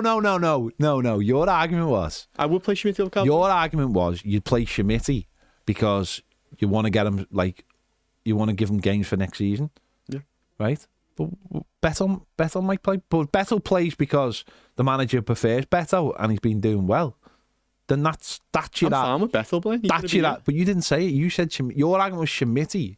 No, I said the time on the pitch shouldn't be given to Calvert-Lewin. Why? No. Why? He's an Everton player. We pay him. Yeah, but he's not going to be. What's the point of it? So him playing doesn't affect. Okay, us. so if you hand your notice in now, yeah, right, and it's a month's notice, should I just let you go on for a month? But should you be teaching me new stuff that you're going to do? Yeah, no, because that's no. Yeah, I should because that's your development. That's your. Should I start? I need. Yeah, because I need. I shouldn't start a new show for the next month. I need you. If something came up on that computer and it was like, and I need you to learn it, and you're only here for the next month, I still need you to learn it because you're still here for the next month. But then you wouldn't start a new show with me on it? Why? A specific one for me because I'm not here in a month. What's the point? We can do it for a month. Why? Because you get. What if it does dead well? Because we've got a month of dead good content. Or it does dead bad? We'd have a month of dead bad content. I don't think it works. I don't think maybe 20 minutes at the end of the game. You're putting too much emotion into this. No. You're putting far too much emotion into it. It's not required. It's not required. If Beto stays in the team because he's scoring goals over Dominic Calvert-Lewin, that's all you need to say. That's all you need to say. But then I'd invest any of the time with Schmidt. And I stick by it. All right, it's fine. But you're using emotion to come to a conclusion. I don't think it is emotion. It is emotion. It is emotion. It absolutely. You said it yourself. Emotion, decisions. But it's also just thinking about it in a tactical sense. Why? Why though? Because you're putting time into someone who hasn't had that time. Well, okay. For the future. So Lindstrom and Harrison are playing in this team then? Yeah. They're not here next year. So what's the so they don't have anyone else. So they're putting crosses in, and Schmitty's lane is running off into space based on these two players. They're not here next season. What does that mean? Well, it means that I don't want all wingers playing. You are making it. You're setting up a team that isn't going to be playing like that next season. But he's still Schmitty or Beto still going to be playing striker, no matter what. Are they though? I've said to you, the manager I think will be looking for much more than Schmitty next season. Personally, I think he'll look for a new centre forward. But Schmitty's only 20, so he's still going to be here, whether he's the backup choice or not. But I want to win games of football. I don't care. But what if that investment means you win more in the future? Well, they're big ifs, buts and maybes. I want to win games this season to get money, to get us up the league. That goes against your whole Everton point as well that we had the discussion about. It doesn't, because they're two different things. But they're sacrificing. What Amarin's doing at Manchester United is building. He was learning, teaching the team how to play whilst it's going on. Right? So why don't you teach Schmitty whilst it's going on because to play? He mightn't want him for Everton because he mightn't want Schmitty to be the number 9. That's what I'm saying. He might want him to be that. Well, if he does, just as much that he doesn't, so I know he does. So the point being is, if he would start games then. That's the point. If he starts games because he thinks he's our number one centre forward, then that's fine. But you don't necessarily start players just because I like the look of this player and he'd be good next season. But you don't though. There's still 9 games left this season. You can't be. Do you think Amarin's going to be playing players in a system now out of position in case? So if he wants to play that style of play, the players that he's playing is because he wants them to play that in the future. Why play Calvert-Lewin if he's not going to play like that in the future? Because he wants to win games. But he's already got the style. He's already got the style. I just don't agree. I just don't. Because you don't like Dominic Calvert-Lewin because he's leaving the football club. Yeah. That's what it comes back to. I just don't think that's the case either. I just don't think he should be playing if he's not going to be here. And I'd rather so you just said it. You just said it should be. If Calvert-Lewin signed a contract, I'd be I'd be happier for him to play more games. Why though? Because he's going to be Everton's player. Does it make? But why invest all time? Why invest time? So why have we got 2 players on loan? They don't play for Everton. What do you mean? Oh, the wing. Yeah. Yeah, they don't play for Everton. Because but you're not going to like build your whole team or. But you're not building your team on your centre forward. Well, you are really. Well, you're not. The wingers, they're not going to be here. But no one's like, gutted. But they're not going to be here. So what's the point? Because they're helping fill a gap for when we can fill them. And that was the whole point of Lindstrom. Dominic Calvert-Lewin is helping fill a gap. But we've got someone else who can fill a gap who it's more beneficial to us for filling the gap. Is it? No, we're going round in circles. We're going round in circles. It's not. It only becomes beneficial when you've got a near complete team. For me, it's just about winning games of football. But we've won games without them, and we've 9 games unbeaten without them. So we don't need them to win games. But we've only drawn our last 4. We've only won 1 of our last 6. But we're still not losing. So I want to win games of football. Do you not want to win games of football? Yeah, but Calvert-Lewin played in win games of football. It can be Calvert-Lewin. It can be anyone. And he didn't score. So Decore shouldn't be starting then. Then Decore shouldn't be starting. I'm going to go back in a circle now. But then Decore shouldn't be starting, should he? Why? Because he's not going to be here next year. But he still could be. But see, because you've just shown it's because Decore, it's his own choice. No, because we don't have a like for like. No, we do. We have Alcaraz. But he's also not a like for like. He doesn't play deeper the way Decore plays deeper. McNeil. In a Burnham. McNeil's been injured and so did a Burnham. Doesn't matter. No. You've just showed it there. Decore is only leaving because Everton don't want him to be at the club. That's the crux of what I'm saying. Is that people make decisions based on emotion. Yeah. That's the point. And I've just shown it right there. But I've just shown it. Should be playing I've just shown it. Then Decore shouldn't be playing. If we're not playing Dom, then we shouldn't play Decore. That's it. If that's the rule we're having, then we don't play either of them then. If that's what we're doing, then we don't play either of them then. That's fine.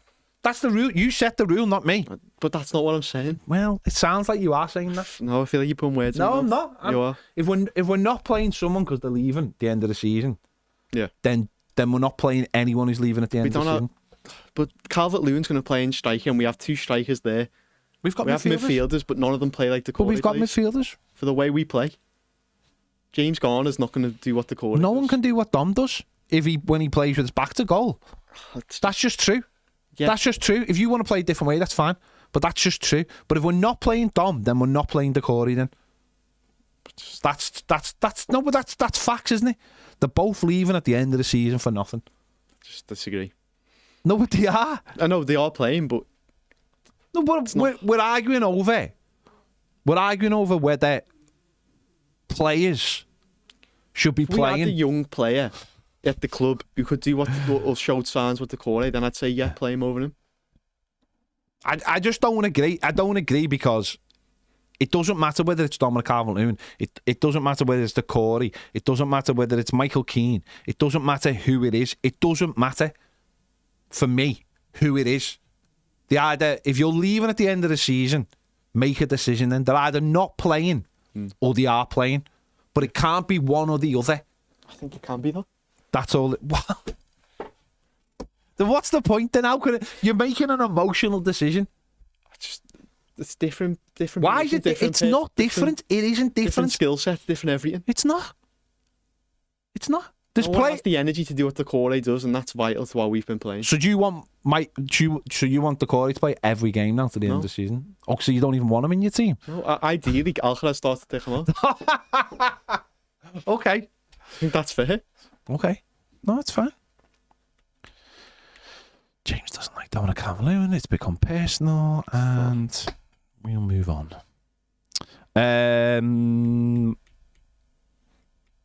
Chris says, what am I drinking in my my Anglo-Saxon goblet? It's coffee. It's coffee. Gives me the energy to argue with James. Yeah. We're going to go back in a circle, but I'm standing by what I said. You can stand by it, but that's what I'm saying. If you're not playing Dom, then you can't play Decore. It's different, though. Okay, it's fine, but you can't have both. Martin says, do you think Dominic Calvert-Lewin sacked his agent because he wants to stay now? And if Branthwaite doesn't sign a new contract this summer, we could activate the extension year in January and sell next summer. Sorry, what? No, I don't know what's going on with Dom. Don't know. He's probably watched this and he'll be crying at James now. And if Branthwaite doesn't sign a new contract in summer, we could activate his extension year. I don't know what that extension year is, Martin. I'm not sure what that's alluding to. Youngie says, nice and refreshing to go into a derby in a more relaxed, optimistic mood. I'm hoping Schmidt, Brozier and Njai get some time.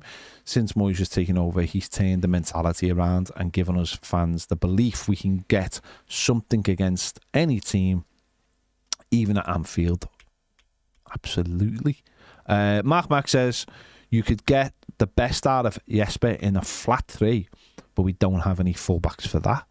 Peter Finn says, Wrexham's new 55,000-seater stadium. I don't know what that means. Really don't know what that means. Jay says, lovely to go into these tough games with no pressure. Let's start with mean to go on and see the Devils booed off on Wednesday. LBAV says, I know people are talking about today with the accounts being released, and it's sad that the majority of our fans used to know a handful of realistic targets that they could name off the top of their head.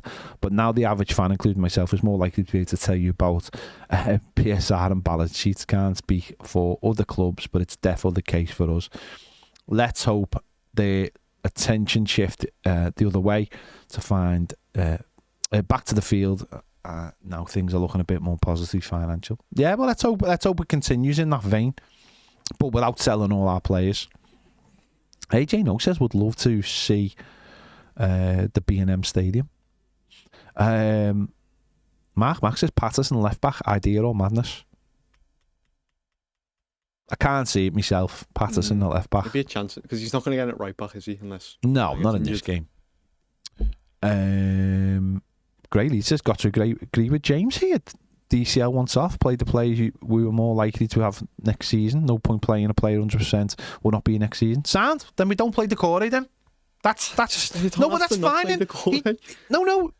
Forget your point. His point is play the players you're more likely going to have next season. No point playing a player who that 100% will not be in next season. So that's Decore as well. That's so Decore doesn't play. There's a difference in quality with Decore and Calvert-Lewin with the positions that we have. He said don't play the players who are not going to be in next season. If we hadn't died on the wing and he was leaving next season. No, forget all about that. He said play the players who are not going to be in next season, so that's Decore. So Decore does not play. And that means Lindstrom doesn't play, and that means Harrison doesn't play. But that's not what they mean, though. But that's what he's saying. If there's a good alternative, play the alternative. Does it say that? It says the players who are not going to be here next season. But that's not what he's saying. That's what it says. He's saying don't play Calvert. Sorry. He's 100% not going to be here. Decore's not going to be here then. But neither's Harrison and Lindstrom. But there's an alternative. I didn't set the rules. What I said was, right, let's go back to what I said. Whilst all these players play for us, they should all get a fair crack at the whip. That's my point. Take emotion out of it. It's not emotion. It is emotion. It is. Future. What are you? The future is now. The future is now. Take emotion out of it. Right, Eddie. I agree with James. I don't see the purpose of playing Dom. We are safe from regulations and rather see Schmidt or Brozier play. Sound. Then we do not play Decore. Then It's the same thing. It's not the same. It is the same thing. You can't have your cake and eat it. I'm sorry, you can't. Doesn't matter. Why have you got to have one decision that covers everything? Why can't you just make 2 decisions on 2 separate players? But why would you? Because we're going back in circles. There's a difference in quality for the Isn't it just easy? the Isn't it just easier to have one thing? If a player's fit, right? No. If a player's fit, no matter who they are, right, they get a chance to be in the team. Yeah.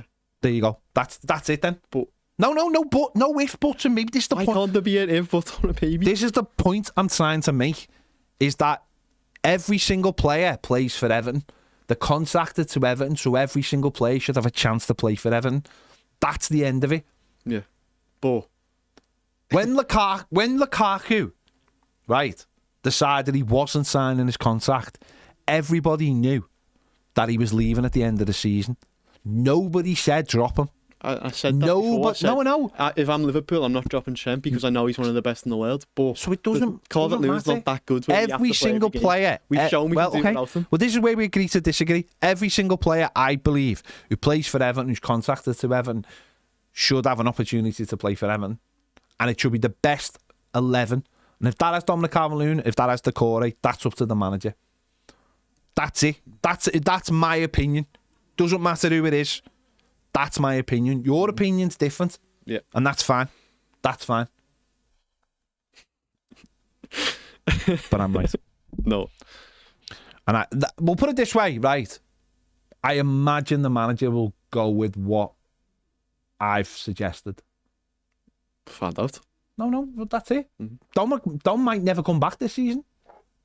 Trent Alexander-Arnold might never come back for them. That's the decision they might make. Oh, they're injured. Every single player, for me, is who's played better, is better or better player, or is he leading the line better? If the answer is yes, then Bethel starts. Yeah. Yeah. And I believe that most managers would look at it my way. But fans will look at it the other way. And I appreciate that. I 100% get that, because fans are led with emotion. That's it. Fans think everyone... It's also planning. It's not planning. It's not plan. There are 9 games left. He's going to go back in a circle again. No, I know. But I understand that the manager would look at it my way. He might look at it for the last 2 games. Andrew Hughes says not bothered who plays as long as it's the best team to get a result. Thank you, Andrew. That is the right answer. That is the right answer. Mark Mack says, remember at the start, Moyes said he would look at how we play and change in the summer. So that will probably decide which striker he keeps. Yeah. Start the best team and move on from there. That's what I said. Do what's best for Everton. And I don't care if anyone agrees with me. I know the manager would agree with me. Simple as that. Because you all think with emotion. I don't think with emotion. And I'm by the way, I'm not wrong. I'm absolutely not wrong. The manager will pick his team based on the best team available. And if that's got Chimiti in it, that's got Chimiti in it. If that's got Jack Harrison, it's got Jack Harrison. If it's got Decore, it's got Decore. It doesn't matter. I honestly could not care less what the comments say, because I know what the manager would decide. And the manager will go with picking the best team. And it should be whoever wins the game. Says the fella screaming down. So what? Because I've got the mic. I can scream down it all I want. Sorry, some money coming to my bank account. I was just wondering where it come from. Probably David Moyes. Probably David. Calvert-Lewin's PR team. Someone says, do you think Everton's a charity making footballers' dreams come true? Having a current contract doesn't... No. But having a current contract actually does guarantee you playing. Because if you haven't got a contract, then you can't play.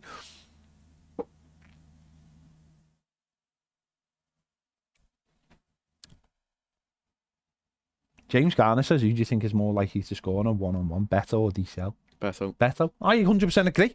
But he wants Schmidt in the team. Yeah. Well, I said Beto as well, my point. I was saying them two should be over Calvert-Lewin for now. Best. Whoever's the best. Whoever's the best player. Whoever's the best player. That's who should be in the team. From every time. But the best of what? The best at whatever the manager wants them to do. Is that not factually correct? Yeah, but Yeah. for what Calvert-Lewin's best attributes were, we don't play it anymore. Sound? Then he doesn't get in the team. That's not my point. That's not my point. We're going to go back into it again. No, but because people don't seem to understand, and you don't seem to understand what my point is. I get what you're saying, that you play your best team, but I don't think Calvert-Lewin's that good where he is in our best team. Fine. Yeah. That's I 100% accept that argument. I 100% accept it. That's not what you were saying before. And I would invest more time into the players that are going to be in next season, because that's more important than right now. Mate, I don't know who this Emery is, but I don't think you understand.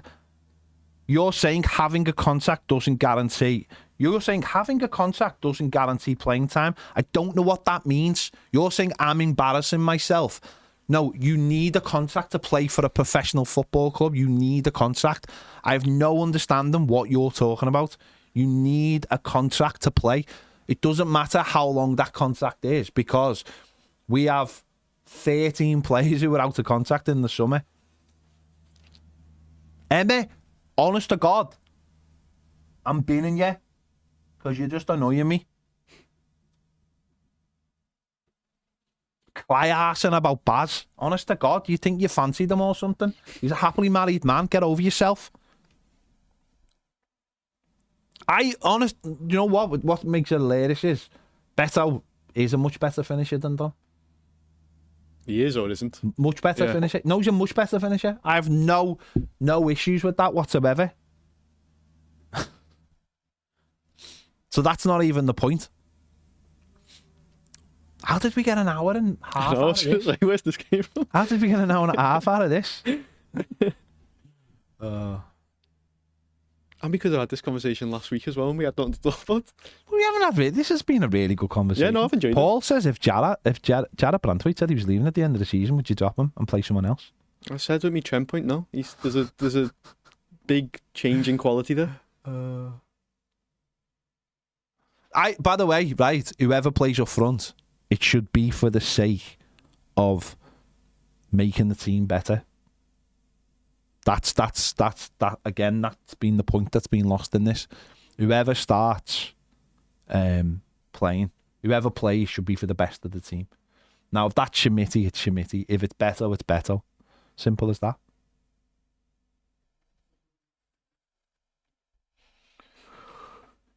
Paul says, do you think we would find a good enough replacement if we sold Pickford and Brandwaite? Well, we're not going to sell them. We're going to keep them forever. In a little China. That keeper do really well. He's also on loan for Everton. Tyler? Yeah, he done really well. I just don't know. And then there's loads of Everton. They never signed that one from Saudi, did he? Was it Saudi? The lad who played last week's not getting a contract, is he? And then they've got that Pickford and that Luchajanix or whatever. Ghost, I'm not talking rubbish, mate, at all. Not talking rubbish. I'm talking the absolute facts. Play your best team in every game. And that's all it is. That's all it is. For me, you play your best team. I was just talking about, my whole point was about emotion, about how emotion sometimes can rule people's opinions. You have to put your opinions to one side. I haven't played Assassin's Creed Shadows. Have you, James? No. By the way, I really like Schmitty as well. I really like Schmitty.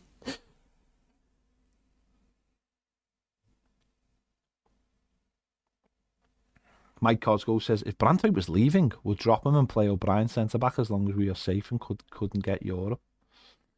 We'd play right-back, Mike. Patterson. Yeah. Patterson? Yeah. If Brantwaite wasn't playing. Fair play. I don't know, but it's something weird. There's just, why can't it work?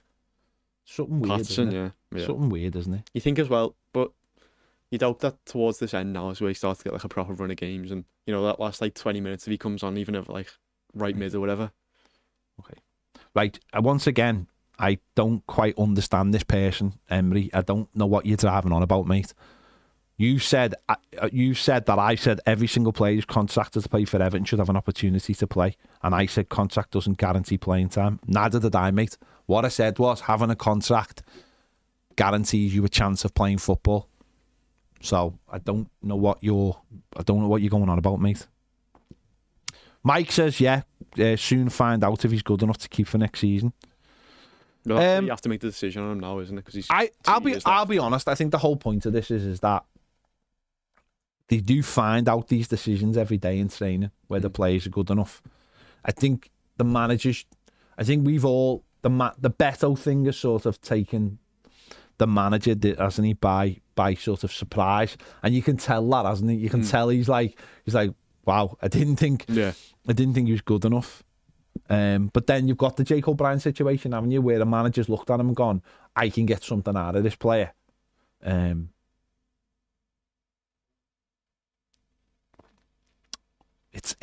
You need games of football. You do need games of football. You absolutely need games of football. But let's see what happens. What I hope for is an opportunity for every player to fight for the shirt. That's all I hope for. That we've got every player available and the manager can make decisions based on who's available. That's all I want. That's all I want. Every single player. And if the manager decides that Beto is better, then he starts. Schmidt better, he starts. And Jai, Dwight McNeil, where does Dwight McNeil play? And Patterson. Yeah. That's all I want is a fit enough squad so we can decide who's going to play. Simple as that. And we'll see. But that's all I want. It is based on that and not contract lengths. Simple as that. Because we'd be here all week with Everton players. Right, it is 20-3. We've done well there. We've done well. Hour 40. We make a good team, mate. We get good shit going, mate. We get good shit going. It's good. It's good. Right, I'm going to do one more because we haven't actually got anything to do. So we don't know till tomorrow who's back, by the way. I don't even know if Dom's going to be available this season. Steve Williams says there is definitely logic in Schmidt starting for a few games if he's available, given that he hasn't played in a year. Giving him some football over Dom, for me, is the right choice. What about Paul Beto?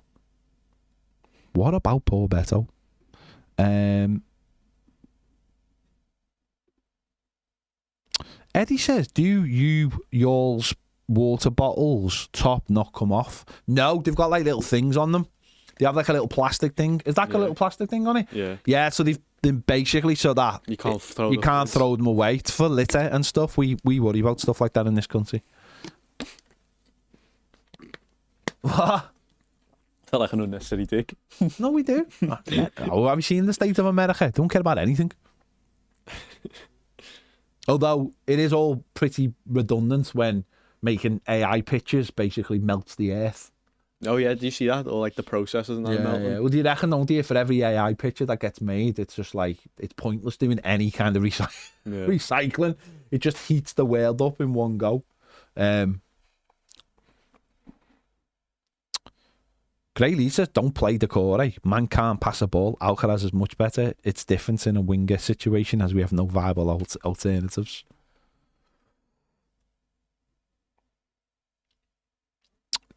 Benjamin, I won't read your comment about James because I feel like it's not needed. James represented himself very well there. We had a really good discussion, and that's all it was. It's a really good discussion. Benji says DCL should still be involved, but should be a bench player. Beto is a better finisher, and I believe will get more goals in the season than Dom, but we shouldn't be freezing players out completely. It's a fair point. Bit of both there.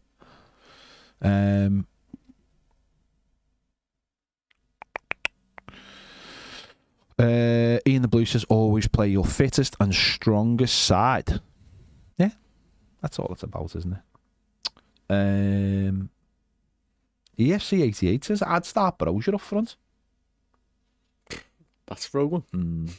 Paul Lake says technically Ped is correct, but I get where James is coming from an emotive level.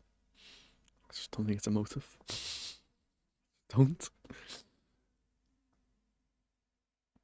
Mr. Blue Skies, I actually do think Dominic Calvert-Lewin does care.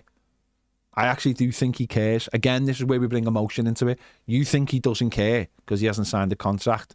I think he does care. I think Decore still cares. I think Michael Keane still cares. I think anyone who's just because they're not staying in the football club, I still think they care. Think Morpay cares? No, he never cared though, did he? He never cared. He never cared. We see it in different ways because sometimes I've been doing this for a very long time and maybe that I've lost that emotion in some ways. Don't think it's emotion. But I do think it's emotion because when we talked about Decore, you had a difference in opinion on Decore. It's planning as well. Okay, that's fair enough.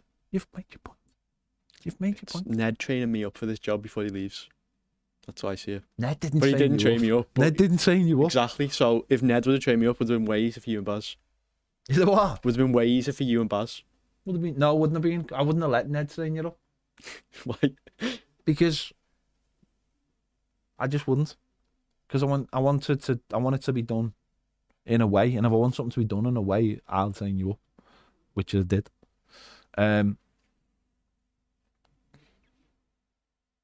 Yeah.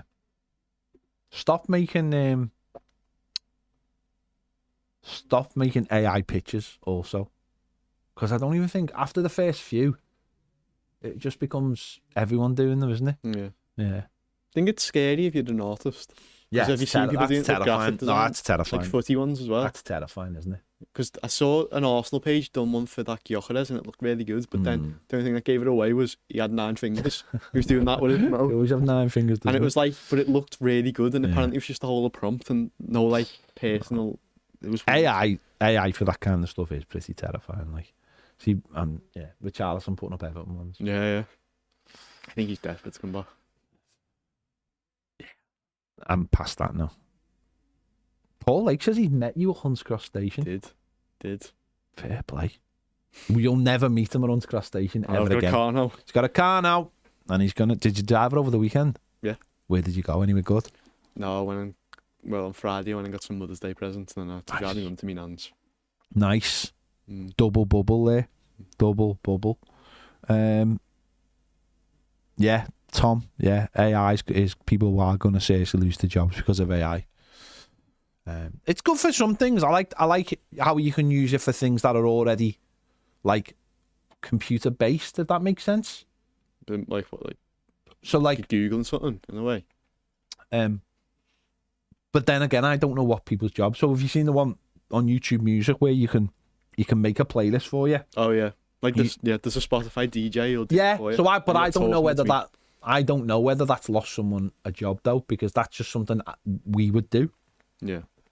So, I think it's weird because like you use the tools and it works so well, especially with journalism, like looking for stuff or finding words. And do you know what's? It's so scary in the same breath. Do you know what's bad about it? Is that we're using it now without even trying to use it. If that makes sense, you know when you were going on like, But Google, if you Google search it, that's the AI one first. Yeah, that's what I'm saying. You're using it for stuff you're already using for, so there's like no way. Whereas before you were going on like certain sites using AI and you were purposely, now it's already into the mainstream. Like we use it, we've got like an editing thing we use it for, and that's good because we wouldn't otherwise have paid. It would just saves us time. We couldn't afford another person to do it for us.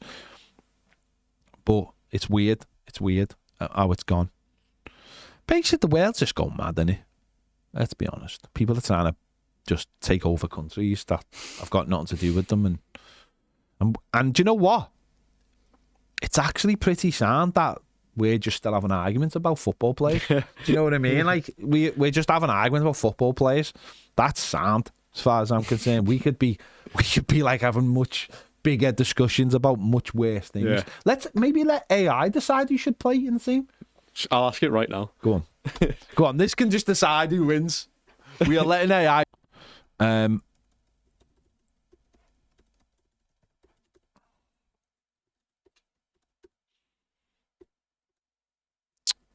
many years best of 3? Yeah. Peter Finn says AI pictures are bad for global warming, question mark. Yeah, because apparently the servers are so hot or something that it's like it take the CO2 emissions are ridiculous because of it, because the servers are all like in like underground in like Greenland or somewhere, aren't they? Or like, yeah, that's why that JD Vance one. so basically like the servers for all like the internet are obviously physical, and they heat up by the amount of internet being used or whatever, and they have to. Oh yes. Says Yusuf Shamiti should start. Hang on. It says if a priority is long-term development, then Yusuf Shamiti should probably get more minutes. In a relegation battle, starting better makes more sense. So Calvert-Lewin. Ultimately, balancing immediate needs versus long-term goals. I gave you the No, pros and cons of each yeah. one. So ChatGPT AI agrees with me. There you go. Thank you. There you go. You said whoever got this wins. Yeah, I mean, listen, AI's picked it, and I can't argue with AI. Basically, you've just killed half of a rainforest For that. I'll listen. I can't go by James, but AI. Oh, we're there. We're all over it. Yeah, the servers are in like the servers just heat up. So if everyone apparently when they use AI, or if everyone around the world's getting these pictures, it makes the servers go mental, and the CO2 released is like absolutely horrendous. It's even with that Grok one on Twitter. Yeah. Not that I'm flexing, but Elon Musk put out saying like the processors were literally melting because of how much people are using. Yeah, if you go on WhatsApp now as well, have you seen in the bottom right there's like an AI tool on it for Meta? Is there? Yeah. Yeah, it only came up like on the weekend. I'm trying not to use it because it spits out results like that. No, I'm trying not to. I'm trying not to use stuff like that now in terms of like for stuff like that, like the pictures and stuff. Like it's a fad. It lasts like 2 minutes. It's just a fancy filter, really. And it is disrespect. It is a little bit disrespectful to artists, isn't That's it? what's scary though. No, isn't it isn't. It's disrespectful, Have you seen isn't the it? music ones too? Yeah, they're really. That Drake one won like Yeah. a Grammy or something, didn't it? Well, it's I better, know. more chance then, isn't it? That's really scary. It's just like there's nothing personal really anymore. Yeah, no, it is a little bit, but as you say, you go on your phone, you Google something, and it is giving you an AI thing anyway. Rob the East Belfast Toffee says the 1975 is still crap. Lol. They are. Got under the skin with it. They are AI. They are AI. Emma's gone from YouTube to Premiere because she knows I've got to read the Premiere one out. She says, "Wow, banning me from the chat, touchy, aren't you? Some of the stuff you said about me on here," and I've just took it as a laugh. No, you're not emotional one bit. Well, number one, Emma, anything I've ever said about you is clearly not true because I've never even met you. So everything we say is just a laugh. And number two,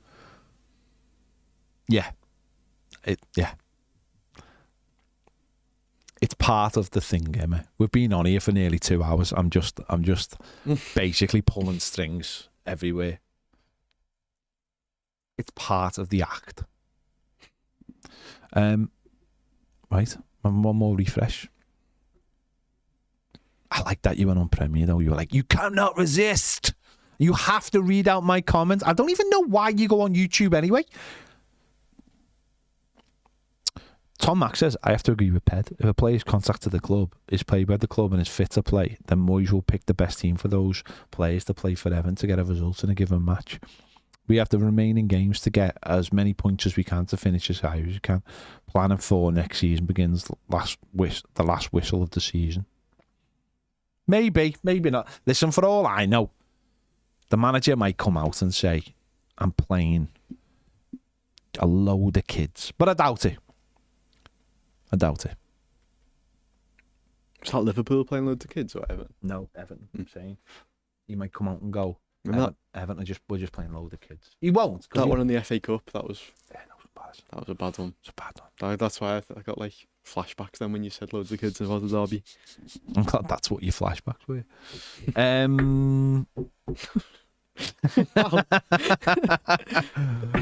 Right. there we go. I think we'll go now. I'm mentally spent.